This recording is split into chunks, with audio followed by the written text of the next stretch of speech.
Welcome to the Friends of Fantasy Benefits Baseball Podcast. I'm Justin Mason, lead fantasy writer and analyst at friendsoffantasybenefits.com. Joining me on this episode is Sammy Reid of RotoGrinders. Sammy, how you doing, my friend? I'm doing awesome. This is a very special podcast, Justin, because the last two poker champions of PitchCon are on a podcast together, the back-to-backers. Right. And I'm trying to build an even year dynasty. I won in 2020. I now have won, I won 2021 and then 2023, I guess. So technically, I'm building an odd year dynasty. But yeah, you and I both have been knocking back these fantasy baseball poker games. We might not get invited anymore. I know. I wish I'd been able to do it this year. I was at this work conference all week, so I couldn't do PitchCon this year. It would have been fun, possibly to go heads up with you, but it was fun being in the back of this StreamYard stream and listening to you suck out, hitting two pair to take the damn thing down. It's pretty awesome. Yeah, it's beautiful to win another PitchCon Poker Championship, get to hold that title for a year. We'll get to go heads up again next year for that, and maybe sooner in Vegas for NFBC. Drafts. Hopefully, both be able to head out there, and I'm sure if we do, we'll sit down at a poker table together and see how things shake out there. Sammy, remind everybody where you reach the social media and talk about what you do. I mostly take care of little kids, but my Twitter handle is at Sammy Reid FI, and I'd say the biggest piece of content I put out these days is a poker podcast called Read 'em and Weep. So if you all out there dig on some poker, check out the podcast. I like to have fun with it. So, and for those of you who don't know, Sammy had the greatest fantasy baseball podcast of all time, Baseballholics Anonymous. Like, it was easily my favorite baseball podcast I've ever had in my podcast player. And even though you guys haven't recorded an episode in years, you and your good buddy Doug Thorburn, I still have it subscribed on all my podcast players, just in case one day you guys bring it back. You know, it's actually funny. So I asked Doug the other day, this was like a month ago, because, I started my poker podcast like 10 months ago, and I'm like trying to get download numbers up, whatever. And I asked Doug, like, how many downloads were we getting for Baseballholics? And he threw out this insane number it was like thousands and thousands. And I'm like, wait, what? Like, people listen to this podcast? Just so insane to me, but very kind words. We miss doing it. I think old age got the better of us. And especially Doug's got 3 kids, like this poor bastard. I mean, it's just, how's he going to live his life doing that? Yeah. His life's too good to, take 2 hours a week out of his day. Cause it wasn't like you guys did a little podcast. It was like a massive podcast, and it was fantastic. You guys did it wasn't quite the old tin stap like Spore Doug Thorburn pods, but those, it was kind of in the neighborhood of like, oh yeah, let's just bullshit about baseball for hours and hours. And it was like, wow, somebody needs to start paying us a salary to do this. But I mean, like I said, my favorite fantasy baseball podcast of all time. Like, thanks, I miss it. And so when I was like, who am I going to have on for the Padres? I was like, oh, it's got to be Sammy. So we are talking Padres, and that is your team. Let's jump in and talk about the catching situation there. We've got wow, I put Aaron Nola on the sheet, Austin Nola, and Luis Campusano. Austin Nola feels like kind of the low ceiling kind of blah guy. Is Luis Campusano ever going to be like what we thought he could turn into? Well, I think the tough thing with catchers is they never quite hit very quickly unless you're like Adley Rutschman or something like that. But history is littered with the corpses of young catchers who are like really highly touted that never really turned into anything. Or if they did, it took them 5, 6, 7 years to actually get there. And, I mean, your guess is as good as mine with Campusano. But I think that Nola, I mean, you talk about low ceiling. I think every projection system down the line, like everything from the Bat X to ATC to Steamer, has him for like 6 homers and 1 steal. There is like no divergence in those projections, and I think they're pretty fair. Very low ceiling guy is a guy that can hit for a decent average. I mean, your catcher hits 255 and you're pumped. But I definitely do think that Campusano is going to get some sort of run in here, right? I really wish we could have won a championship with Jorge Alfaro, because he seemed like the mascot. It's like one of those things where you win a title and you have that goofy catcher who, like, he's just like the heart and soul of the team, even though he doesn't contribute much. I thought that's what Alfaro would be. But alas, it was not meant to be. Campusano, I think his minor league overall line so far has been a 301 average, 369, 472. Like, these are really, really solid numbers for a young guy like him. I don't necessarily see him running away with the job early on in the season, but I think it's one of those situations where the team knows what it has with Nola, and what it has is not much. He's just that solid guy. I could see a situation where Campusano by the end of the season is the main guy. So I'm really interested to see if he can make that leap. Yeah, I think a lot of it'll depend on his defense. Like, because I mean, what they do is they really like Nola behind the plate, right? So it's like, can Campusano like play good enough defense to give him an opportunity to get enough plate appearances to matter in fantasy? I think, like, if you're in a draft champions, like, take a shot on him as like a catcher 3, right? Like, take the gamble on the upside, especially if you've got 2 stable catchers already, because I think he's one of those guys that could potentially surprise if he does play defense well enough, and if they decide, we want some more offense at the bottom of our order. The hard part, I think, for a team like San Diego is the rest of that order is so good, they may just say, screw the 9 spot. Like, who cares what we get, because 1 through 8 is going to be amazing. Yeah, well, 1 through 7 and Trent Grisham should be Trent Grisham should be all right. Oh, we'll get there, my friend. Let's move on into the infield. Let's start with I guess Jake Cronenworth, who I think is going to play a lot at first base. Like, he was a guy that, like, kind of emerged on scene out of nowhere. Was a really kind of fun multi-positional eligible guy. At this point, it feels like he hasn't really progressed any farther than what he came in as, and is kind of a boring option. Are you drafting Jake Cronenworth at all? Not especially. He's not a guy that really jumps out to me. He's one of those late bloomers. You know what I mean? And it's kind of like we feel like we know who he is, right? And it's really tough. Obviously, people change and they don't progress in linear ways.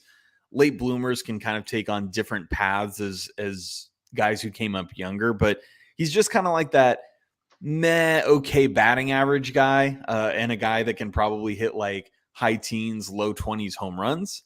If he, gets back to being multi-eligible, that's awesome. But yeah, he just doesn't really strike you as the kind of guy who's like, oh yeah, I'm so pumped to get Jake Cronenworth. You know what I mean?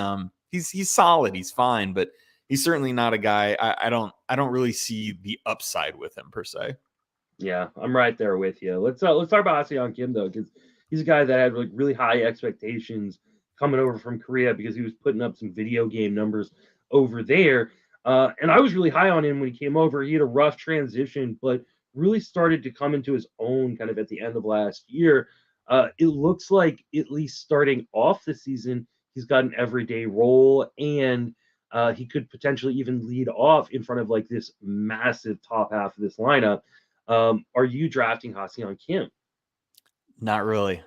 This is really off brand for me, because I'm like supposed to be the Padres guy, and it's like, oh, Kim, let's go. He's got 2 years under his belt. He's still a pretty young guy. I think it's one of these situations where we see a lot of the guys coming over from, both the KBO and the Japanese leagues, and they can put up really monster numbers there. And then when they come over here and dudes are pumping 98, 99 consistently, it's just like they're kind of getting the bat knocked out of their hand. And I think that's the case with Kim.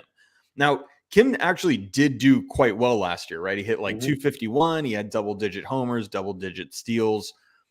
But I think the thing is, the Padres want him as a utility guy. Certainly when Tatis comes back, I think that kind of that kind of levels him down into more of a super utility role. He'll still get time. Like, absolutely he'll get time. But I think the challenge with Kim is that the power has never developed in the majors, and I'm not going to say it never will, but I'm pretty dubious. You know, the guy has 2 seasons under his belt. He has a total of a 93 WRC plus. He's slugging 372 for his major league career. It's just not great. Like, he's okay. And as a real life player, I think he adds so much value because he's a good defender. He's really versatile. Like you said, he can hit at the top of the order and not kill you. But in terms of like, oh yeah, this is a guy who's like actually going to move the needle in fantasy, I just don't see him having enough power, enough playing time over the course of the season to really get there.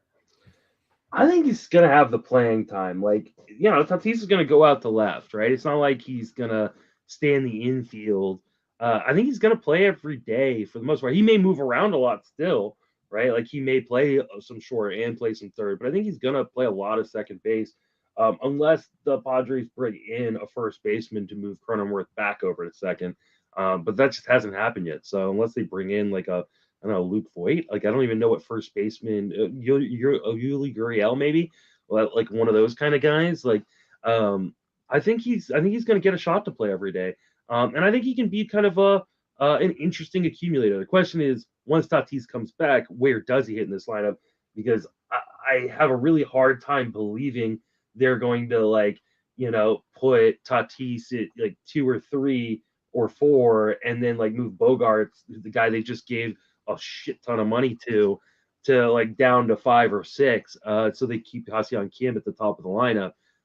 So I think there are some concerns about where he hits in the order, but I think he could be just a fine accumulator, a guy like in a deeper league, a 15-team league that you like because he gives you that shortstop and third base eligibility. I think you're selling my boy Ha-Seong Kim a little short. How about first baseman Matt Carpenter? Oh, I guess they could do that, huh? Yeah. You're right. Yeah, I mean, for the 18 games that Matt Carpenter stays healthy, but yeah, he's a fixture over there.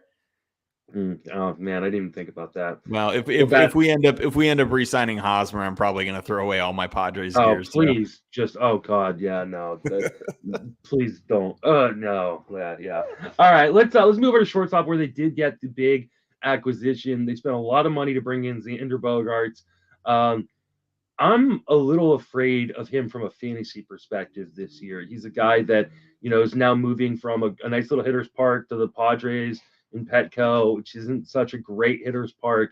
You know, and he's kind of an accumulator, and right now not projected to hit at the top of that lineup, kind of projected, you know, to hit 4th until Tatis comes back. And there is a chance that they decide he's the number 5 hitter where he probably isn't going to run as much, not that he ran a ton in Boston anyways. I'm completely out on Xander Bogaerts this year. Where are you at on him? Yeah, he's also one of those guys who I love the signing as a Padres fan. Big fan of this guy. But in terms of fantasy, we're looking for category juice, right? We're looking for power. We're looking for speed. Xander has never really offered a ton of either one. And his big calling card has been this kind of incredible bat to ball skill, a guy that you can count on to play a lot, to hit 300, drive in a lot of runs. And if he gets to, you know, 20 homers and 10 steals, like that's a really good ball player. As you mentioned, the big challenge is Fenway Park is like the all-time undefeated ballpark for right-handed hitters, and especially right-handed line drive hitters like Bogaerts, whereas Petco is just not at all. And so if you look at the way he projects out, you know, he's been hitting 300 every year for Boston. Most of the projection systems have him now high 270s or low 270s, high 260s. And if that's not going to come with a ton of power or very much speed, it's just not exactly what you're looking for at the position. You know what I mean? It's like you can get guys like Jorge Polanco rounds later, and you're like, why would I go out on board with Xander? I think he's got a great shot to drive in 100 runs. He's going to accumulate well, all these things, but it's kind of a different situation. We always thought of like Francisco Lindor as an accumulator, right? Mm-hmm. But Lindor really offered the category juice in the sense that, you know, he can steal bases, he can hit home runs. Xander's just not quite there. And so I kind of agree with you from a fantasy perspective. He's not a guy who I'm really going out of my way draft, except on my new best ball teams when I'm doing my Padres stacks. I'm like, well, I already got Juan Soto. I already got Manny Machado. Like, let's get him in there. But other than that, yeah, he's not a huge target for me. Speaking of Manny Machado, like all this guy has done has been return first round value year in, year out. Yeah. And for some reason, like the fantasy community continues to say, oh, maybe he's a back end first rounder, or he's a second rounder. Like, I did his projections and I'm like, this dude should be like a mid first rounder. I think Manny Machado is one of the most underrated guys going inside of the top 20 picks this year. Where are you at on Machado? I love him. It's weird. I actually don't think any different of Machado. He obviously had one of his better seasons last year. I don't think much differently about him than I ever have. Like, I don't think he should project different, any of that. But I think you're very right in the sense that he's been underrated. And I think last year he started going kind of like early to mid second round. And now this year, and things will change as we go through draft season, but I think right now he's got an ADP of like number 14 overall, which is, if I'm looking at this thing right, yeah, he's going pretty high these days. I just think the guy's rock solid. Like 30 homers and 10 steals in the bank. He plays all the time. He's on a really good team. He's one of those guys who you draft and you're not really like worried about it. Like, the guy's going to put up numbers for you. And especially with the talent that's been put around him, the Juan Sotos, the Xander Bogaerts, is obviously if Fernando Tatis gets his shit together and comes back, everything's really good for him in terms of being able to put up counting stats. So I'm very excited about Manny Machado. And, like I said, I don't expect much different, but that's good because what he's been doing has been excellent. Yeah, I mean, he's hit 28 home runs in every season since 2015, as long as you don't count the 2020 season, where he had 16 homers in 60 games. He's gotten the stolen bases back. Like, obviously, he's not like a 20 stolen base guy or anything like that, but like the fact that you're getting 30 and 10 potentially with a good average, he's hit 298, 278, 304 the last 3 seasons. Like, I think he's one of the safest guys at one of the worst positions in fantasy. Like, everybody talks about, oh, third base sucks, and then they fade Manny Machado, and right now he's going in the first round. But as soon as we start getting to March and all the pitchers start coming in the first round, right, and he's been going in the second. Yeah. Get Corbin Burns back in the first round. Brandon Woodruff going to make a new Aaron Nola. Mm-hmm. Yeah, and Machado's going to fall right back to where he's been. Yeah, and he's gonna be an absolute value. I've done my projections on him already, and I have him as a top 10 pick. So if I've got a back into the first round, pick, you better be sure I'm going to be taking him, on that 1-2 turn. Well, for sure. And, the cool thing about Machado is he's been in the league 10, 11 years, but he came up so early that he's still 30 years old. And we've seen a number of the other really good third basemen, kind of fall off a little bit. Guys like Anthony Rendon, guys like Alex Bregman, these dudes who are kind of like staples in this position aren't really there anymore. And so you're right. It does end up getting pretty thin. And you just lock down a guy who has power and speed and just like 100 potential with his counting stats. And it's like, yo, I'll take that to the bank all day. Yeah. 640 plate appearances is the minimum he has had since 2014. Just all he does is play and play well. Yeah. All right. Next guy on the list is Brandon Dixon. Do we care? No? Yeah, no. Nope. We don't care. Nope. Does Dixon make the team? We are quite unsure about that. Yeah. All right. Really unsure. Yeah. Let's move from the infield to the outfield, which is perfect because that's what Tatis is going to be doing once he's back off suspension. He's going to miss the first 20 games. We know that he supposedly is going to be healthy, considering he had surgery while being suspended. He is going to be probably a mid first round pick once we get into drafts in March. Are you drafting Tatis anywhere this year? Hell, I mean, no. And I'm trying not to let my personal feelings get in the way, because I have some anger toward Fernando Tatis, like some real hurt, because last year could have been the year. You know what I mean? Like the Padres beat the Dodgers. They finally slayed Goliath, and then they got their shit pushed in by the Phillies. And the biggest difference in that series to me was that the Phillies had a leadoff hitter who was a straight man, Kyle Schwarber, and he killed everybody down the stretch. And you know who we were batting leadoff? Ha-Seong Kim. Like, that ain't it. You know what I mean? So I'm pretty angry at Tatis. But here's the thing. You look at the projection systems, and the projection systems absolutely adore Tatis. They're like all projecting him for 30 plus and 20 plus in 120 games. And it's fully reasonable, because this guy has shown the ability to have this elite power speed combo, even in like sparse playing time. I mean, he has shown that ability. If there's any one guy who can easily go 40-40, it's like him and Ronald Acuna. Like, they're like the guys who can do this. It's a very, very rare and special skill set that he possesses. The thing that the projection systems don't understand is that he's had multiple surgeries in places where you don't want surgeries. You don't want your hitters having shoulder surgery. Well, he had it. You don't want hitters having wrist surgeries. Well, he's had that too.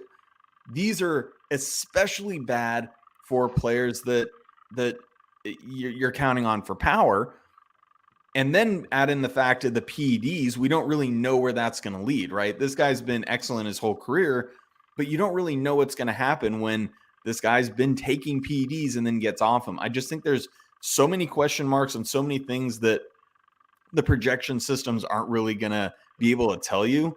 And I'll say this, like in a 12-team league where there's more replaceability value, I'm more interested in him because that upside is so massive. But like in a 15-team league, these main events where, you know, you're going to have to eat it for the first 20 games of the season, and then there's question marks behind that, taking that in the first or even the second round to me is kind of lunacy. And it's just not what I say this as a man who's drafted a bunch of Adalberto Mondesi Jr. Like, I'm used to doing crazy things, and even this is too crazy for me. So I will say that where he's going and where he's going to go, I'm not in on FTJ.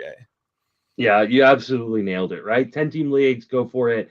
Anything deeper, and it becomes a real question because you just aren't going to have the replacement value to backfill for him if he misses significant time, right? Like, not only has he missed significant time with injury already, he's also missed significant time with suspension, which, like, you know, as much as you'd like to think, oh, maybe he learned his lesson, we don't know if he learned his lesson or not. Let me just say this as an outsider. He doesn't especially strike me as the kind of dude who's learned his lesson. Mm-hmm. Like he just keeps doing like dumb thing after dumb thing. And God, I love the guy. He's just so damn talented. And I really hope he gets it together, because if you can have this team that has, you know, Xander and Juan Soto and Machado and FTJ, it's like, yo, watch out. I mean, that is the most fearsome foursome in the majors. I mean, easily.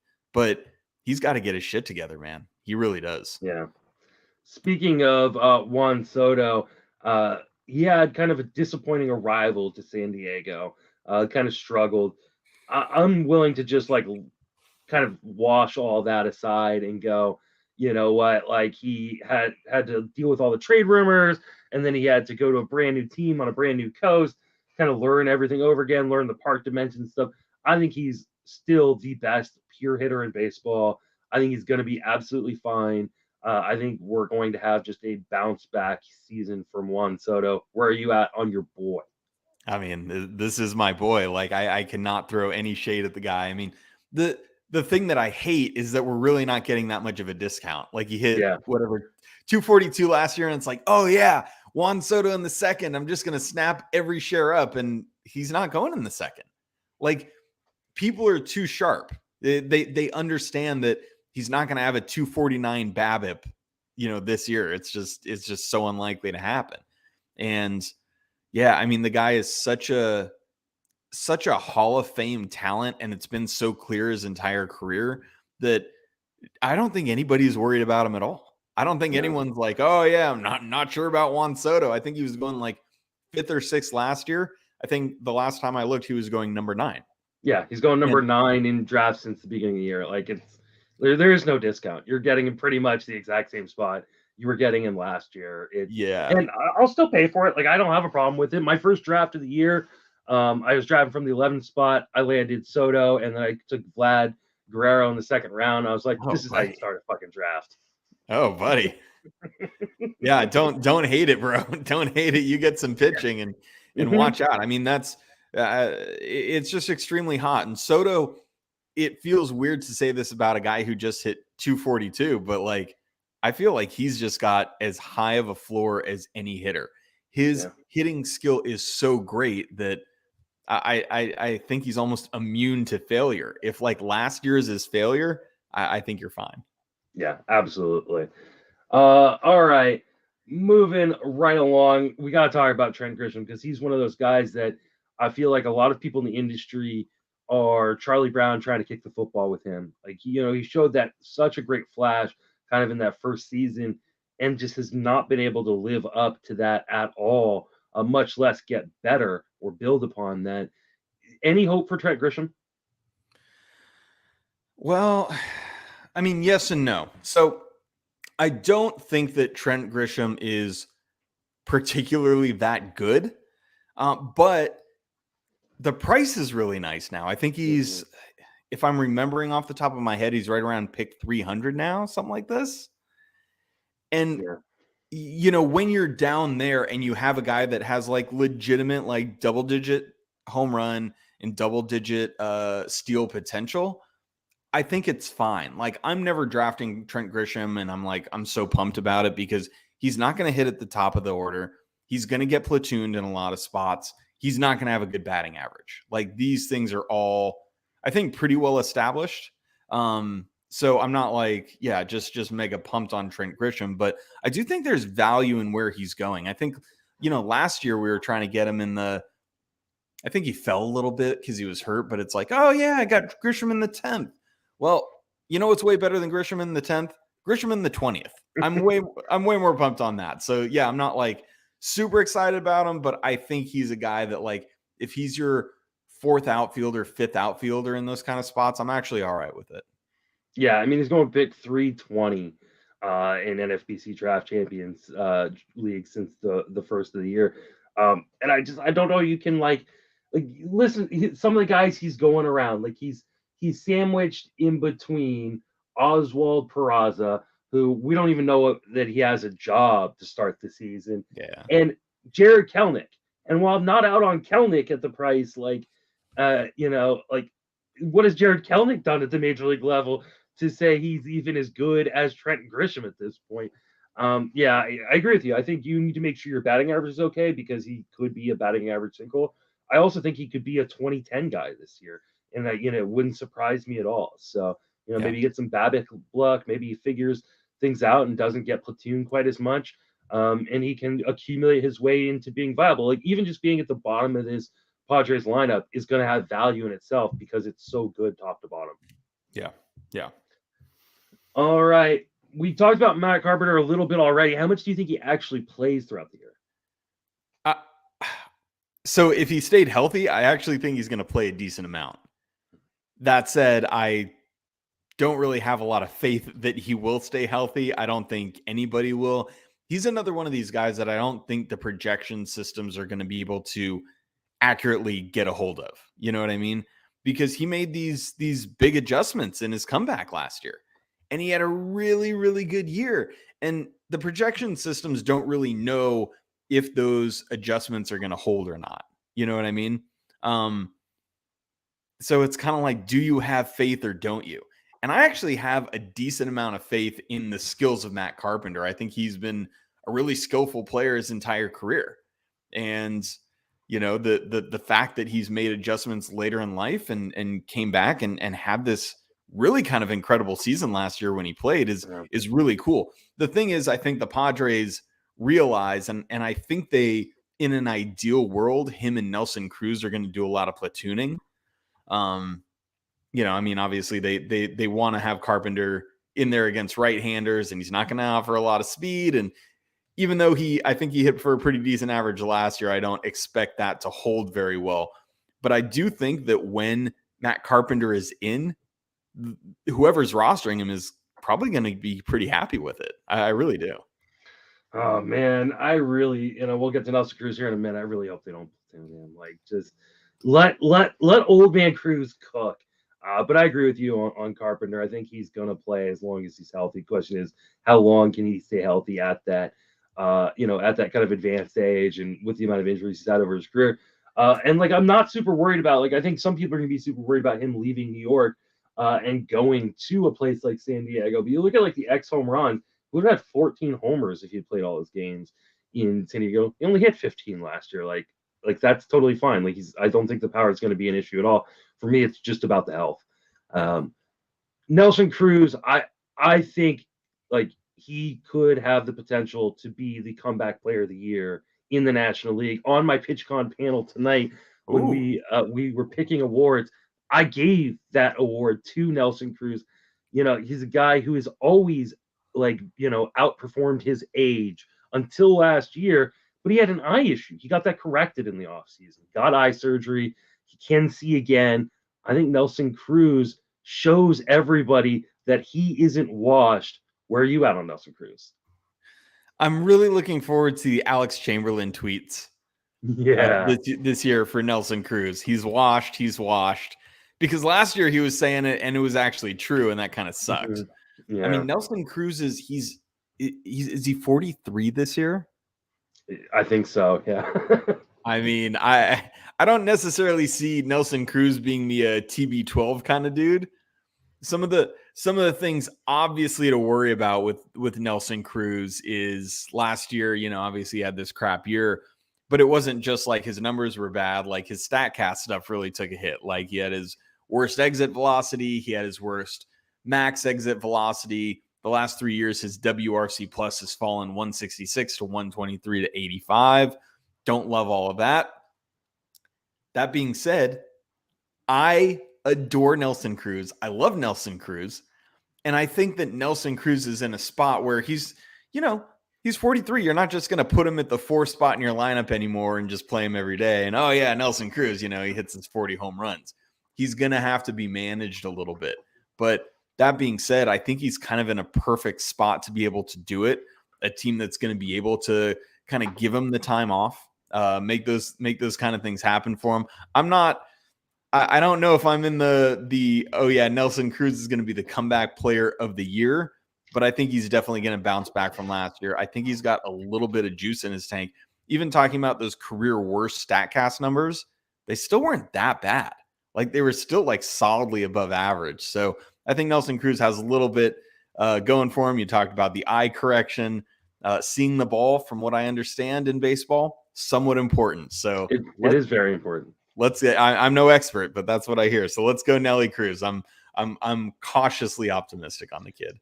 I mean, even with like the step back, like his max exit velocity was still in the top 7% of the league. Right. And like I don't think you can like say enough about the fact like if you can't see, it's gonna be really hard to make good contact. Maybe I'm being a little hyperbolic about him being comeback player of the year, but I think this is a really, really good opportunity. He's not going to have the pressure of having hit in that 3 or 4 spot. Like you mentioned, he's probably going to hit 7th or something. But I think they're going to give him an opportunity, especially while Tatis is, still on suspension, to play every day. And if he's hitting, he's going to be fine, and he'll keep that spot in that lineup if he continues, to hit. And you know what? I'm going to bank on the guy that has done it year in and year out. And last year was the first year he kind of faltered.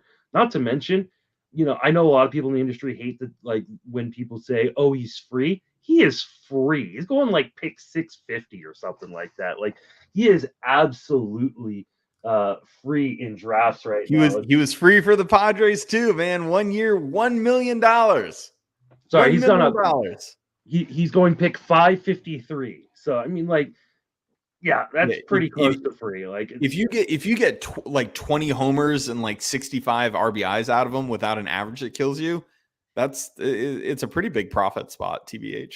He's a season removed from 32 home runs. Like, we're not, and yes, he's turning 43 this year. So, like, who knows? Maybe Father Time finally has caught up with him. But like, you can, if Father Time's caught up with him and we get through April and he is hitting, 210 and the max exit velocity is 111, you can drop him, right? But I think there's a legitimate shot that you get in April and you get 5 home runs and the max exit velocity is 116, and you're going, I just got the steal of the draft with the last pick in my 30-round draft. So I'm back in on Nelson Cruz for sure. And to your point, it's all about price, right? You're not spending an 11th or 12th round pick on this guy. Yeah, like absolutely. This is a good flyer to take for sure. All right.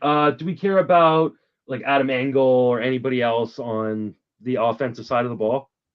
We do not care about Adam Engel, although there will be a stretch of 3 weeks where he's a starting outfielder at some point, and everyone's going to pick him up trying to get those 4 steals. And all they're going to get is a 207 batting average. Yeah, I think that's a pretty annual tradition with Adam Engel. Azocar, I'm not super pumped on. The guy's got a sub 400 slug in his minor league career. I mean, these guys are especially fringe, so not really. All right, let's move on over to the starting pitching. We saw kind of a resurgence here from Yu Darvish. You buying that to carry over?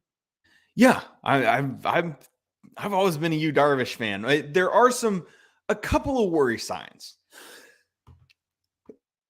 Pardon me. There are a couple of worry signs with Yu. Like his K percentage had a pretty good drop last year. I think he was down in the 25% range. This is a guy who, I think at one point it was him and Jose Fernandez had the highest career K percentages in Major League history. So his is starting to dip a little bit, but it didn't really come with an accompanying velocity drop, which is something you're worried about. I think Darvish is 36-ish right now. And those are the things you're kind of worried about is like, okay, he's not going to have as much juice, but this isn't a guy who usually relies on a lot of his juice for strikeouts. Like he's getting his strikeouts on his breaking pitches. And so, the drop in K percentage and accompanying drop in swinging strike rate is a little bit of a concern. But that being said, the guy's K- walk rates have just been mega solid. Like he's just keeping that above 20 every single year. He's got a really good team behind him, a good defense behind him. He's not a dude that I'm especially looking at as like a number 1, but if he's my number 2 SP, I'm not mad about it at all. Yeah, I mean, he's going off the board at pick like 77 right now. That's just inside the top 25 starting pitchers.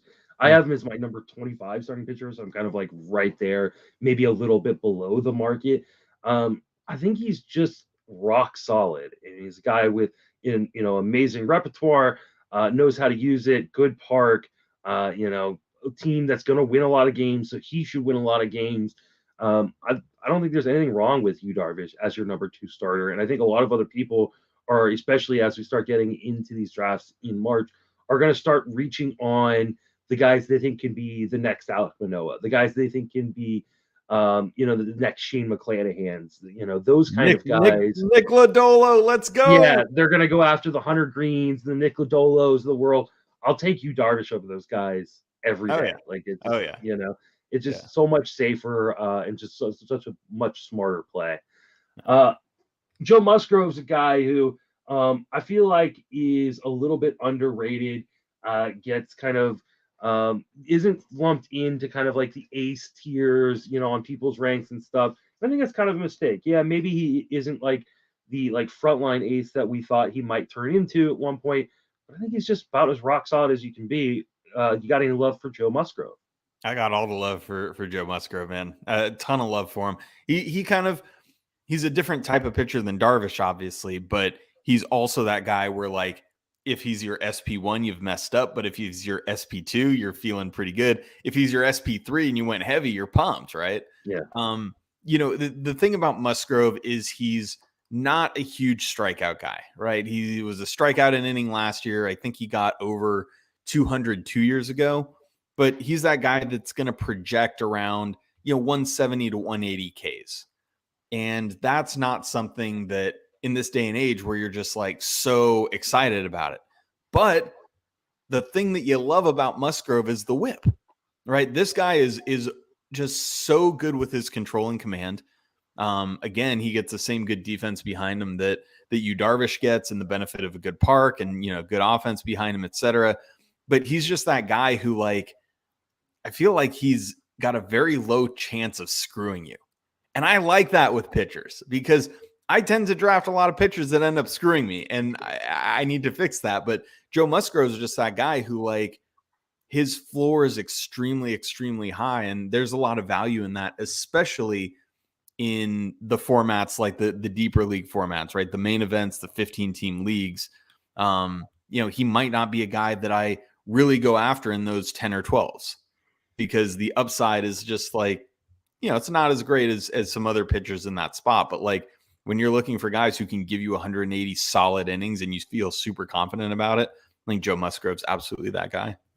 Yeah, I mean, you've got 2 straight seasons of really low ERAs, really low whips, and what he did was, like, leaving Pittsburgh, he went, I'm not going to try to strike every guy out, right? I'm going to pitch to contact a little bit more. I'm going to get out of innings quicker so that way I can go deeper into games and give myself a better opportunity to, like, get a quality start and get a win. And it's really worked for him. Like you said, he kind of relies on the defense. The park is nice. Like, I think that Joe Musgrove is that unsexy option that people skip over. And I think that's a mistake, especially in those 15-team leagues like you were just talking about. But even 12s, like, I think in 12s, like, he's a very viable, like, kind of number 2, like, back-end number 2 starter that people often overlook because they're looking for the kind of the higher upside option. I'm a big fan of Joe Musgrove. He's going behind Yu Darvish. I think that is a really, really nice price on him right now. A guy that I am not in on, even though I want to be. I want Blake Snell to be a thing. God, yeah. And, like, you watch him pitch and you go, oh, man, here it comes. This is the season. But he just has never been able to put it all together. I was talking about him on a podcast earlier tonight because I was having a disagreement with the host. And I was like, you realize, like, he had that 21 win season that one year, and that is the only year he has won double-digit games this entire career. It's also the only season he's thrown over 130 innings. Yeah. Like, you look at the projections on, like, Fangraphs, and, like, they're all like, 140, 150 innings. Like, how? Like, how can you get there with him? I can't. I project him for 130 innings. It'll be a good 130, but he just won't be on my team. How about you? God, I hate to make it a podcast where, like, I just, like, agree with the host all the time, but he's a guy that I just never end up with. You know what I mean? Because essentially where he's going is you kind of have to make him your SP3, right? And you look at the upside of Blake Snell and it's palpable. I mean, he has, I think, a 30% K rate in 5 straight seasons. Like, who else has done that? Like, there are very few pitchers who can boast that kind of strikeout rate. So obviously the upside is there, and you just dream, oh man, if this guy threw 165 innings, like, he's going to strike out 225 dudes, like, easy game. But he just never does it. He just never gets there. And the thing that's so maddening about Blake Snell is that he goes through these stretches throughout the season. It's not just like a nice linear season for Blake Snell. He goes through these stretches where he doesn't even get through 5 innings. He'll just throw 3 and 4 innings, and you're just like, dude, I want to drop this guy. And then by the time you're exasperated and pissed off at his ass, he goes through this, like, crazy stretch in September where he's just, like, completely unhittable. And you're like, oh, Blake Snell, and then you look at the overall numbers the next year, and it's like, well, Blake Snell, it might be a good guy to draft. But the actual act of owning Blake Snell is this real, like, emotional roller coaster that can really damage you in a lot of ways, like your mental health. And it's just not something that I really want to subject myself to. The other thing about Snell that's so funny is I feel like he's completely matchup proof in the sense that, like, it doesn't matter who he's facing. If he's good Blake Snell, he's going to dominate everybody. And if he's bad Blake Snell, like, the Pirates are gonna push his shit in. Like, it just depends on Blake Snell, and he's just so Jekyll and Hyde. I just never can bring myself to do it, even though I see the upside in him. Yeah, we're gonna get an angry text from Yancey tomorrow. I can promise you that. Well, Yancey's happy because Blake Snell won the Cy Young on the Rays, and then they shipped him off to San Diego, where all he's done is played with our hearts. All right, the rest of the rotation shapes up to be Nick Martinez, Seth Lugo, and at some point Adrian Morejon, I think, will get in there. Yeah. Are you drafting any of these guys? So Nick Martinez, not really. I think Nick Martinez, like I do kind of like him, and he's another one of these guys that I've said this, I think, about 3 different Padres already. I think he's a better IRL player than he is necessarily a fantasy player.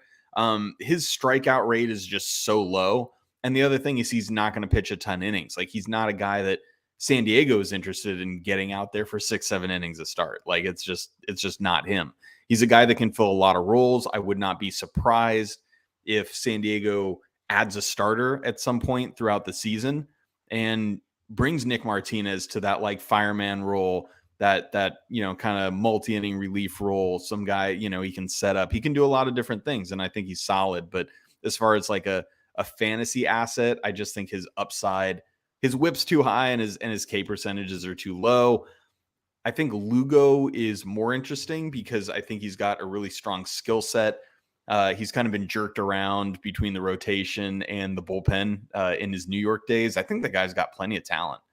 And kind of his problem is that I think his career high is like 100 innings pitched.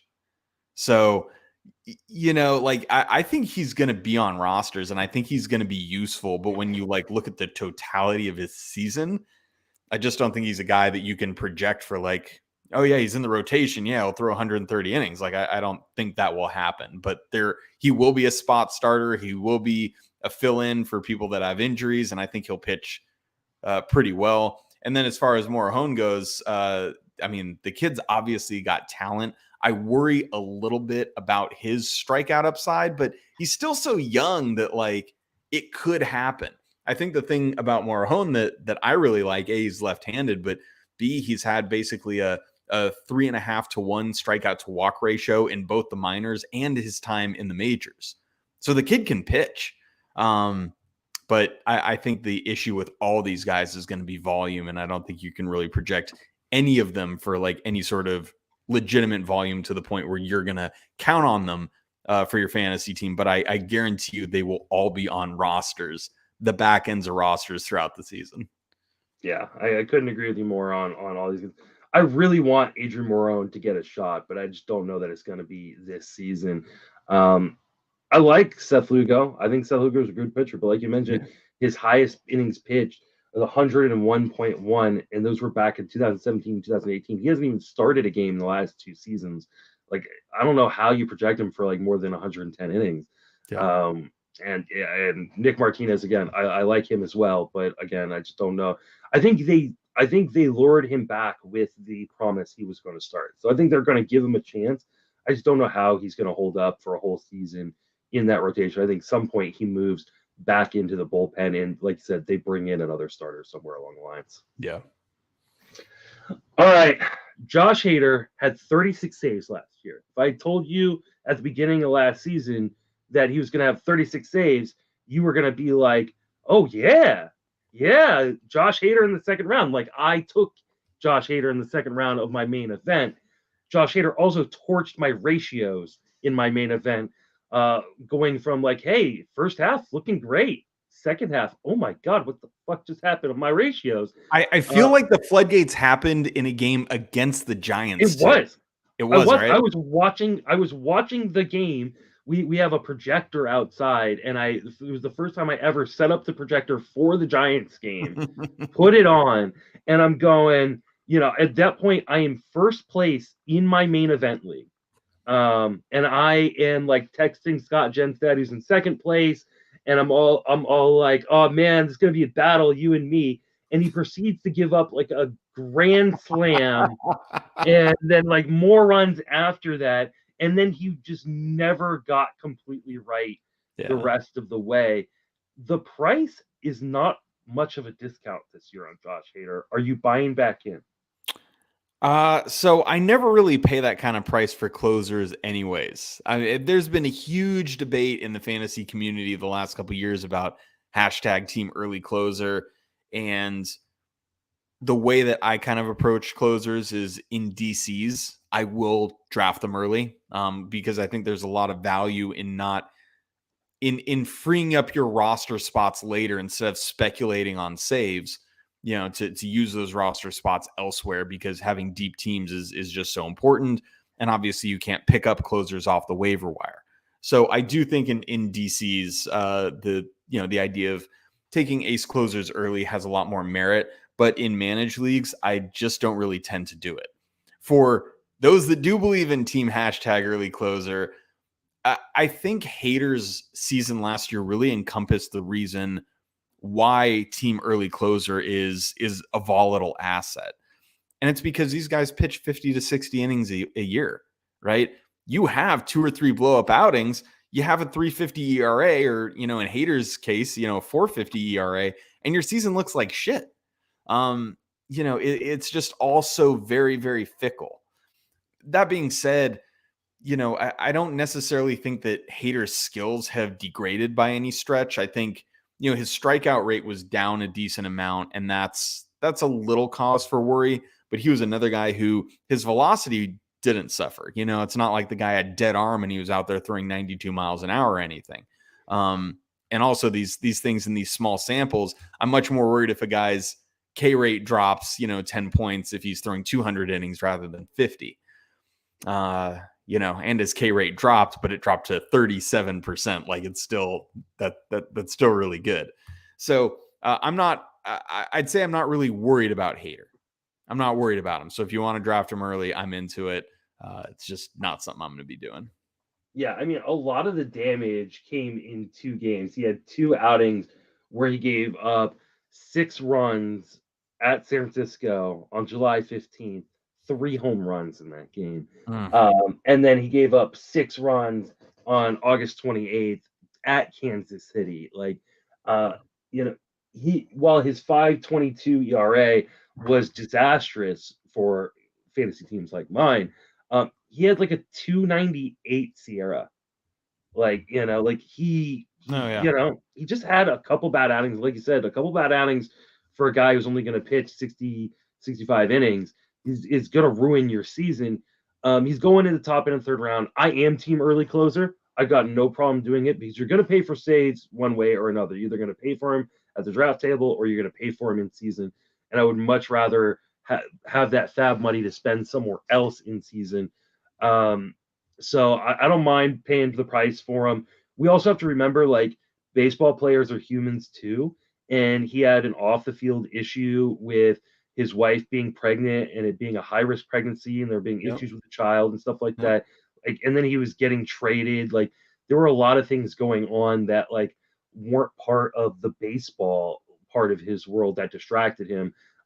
It seems like he is a prime guy to bounce back this year. So you also have to be encouraged. When they gave him the ball down the stretch, they took him out of the closer role for a minute. When they put him back in, as I remember, he was really solid from that point out.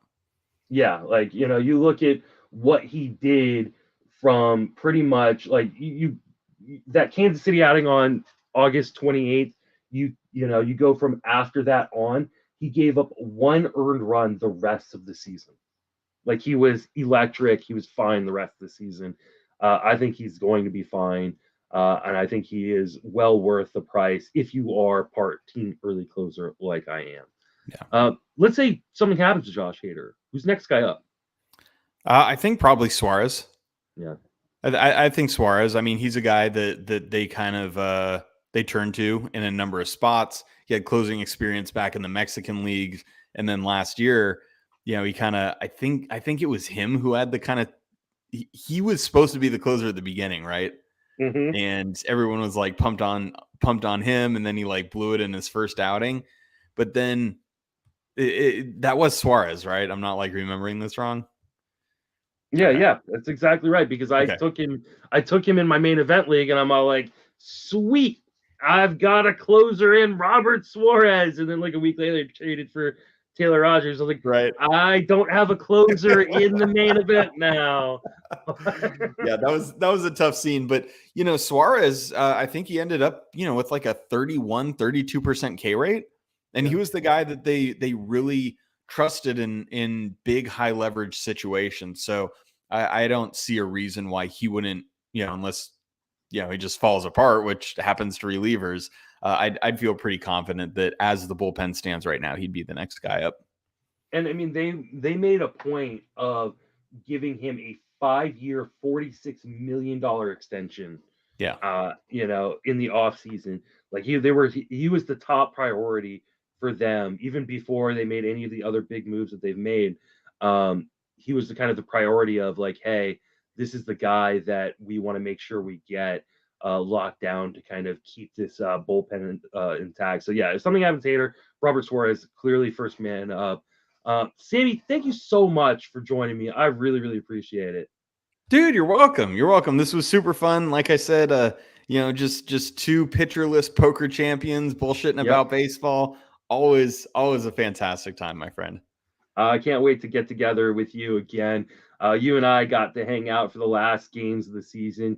We watched Toby Batflip Crazy and Brian Slack kind of sweat out some championships that they were chasing all together for lunch. And that was an absolute blast. Can't wait to see you again, my friend. Remind everybody where to reach on social media and then plug what you're doing right now. For sure, man. At Sammy Reid FI on Twitter. And if you like poker, my poker podcast is called Read 'em and Weep. Give it a listen. Hope you guys like it. Awesome. You can reach me on Twitter at Justin Mason FWFB. Email me at the show, friendsoffantasybenefits@gmail.com. Doing these 30 team previews in 30 days. Hey, only a couple more days left.